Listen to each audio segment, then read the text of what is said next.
Everybody is using the creator search inside the wrong way. That is why your video is not blowing up. Yes, I'm going to be telling you 2 things you need to do when you want to upload your video next, and you come and tell me thank you later.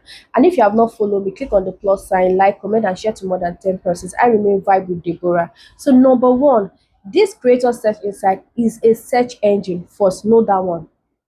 This is where TikTok have collected all the data from all creators all over that have been doing content from beginning till the end about a particular topic. So now you will just go there and search for a particular topic you want to talk about, or you want to see how other persons are talking about that. That we should get that one right first. I'm not here to preach about that one. The main cocoa that I'm telling you now, the main cocoa why I'm doing this video now is this content gap. A lot of you don't understand. I see people tell you that when it is 1,000, when it is 1,000, or when it is 10,000, that's when you can copy from it. How? That means you have a lot of people that are talking about that video, and how will you be seen, or how will you blow from there? Listen, I don't want this video to be too long. That's why I'm rushing. So just listen to me. That content gap, just open it. Look for the one that has less percentage.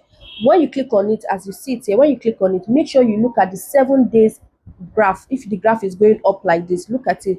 That 7 days, if you see like 200k, 300k, or 400k, that means people have been searching for this particular topic for the past 7 days. Over 400k people are searching for it, and it's telling you that a lot of content have not been a lot of and it's telling you that a lot of creators have not been making content on that particular topic. That is why you are seeing the percentage.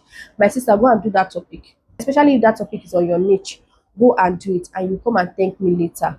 Number two, don't copy everything you see on that creator search insight, the hashtag and whatever. Sometimes you go just to say, you go just dey stop. Just go back to ChatGPT and tell ChatGPT that on this particular topic, I need keywords.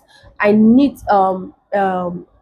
on this particular topic, I need keywords, I need description, and 5 hashtag on this particular topic. Listen, that hashtag should be relatable, should be general, should be hashtag on that particular topic, and it should be a trending hashtag. You can use any random hashtag that you like on that kind of thing, of that particular topic. Before you know, voila, your video don't blow. All I need is to say thank you. And if it worked for you after you've watched this video, come back and say thank you in the comment section.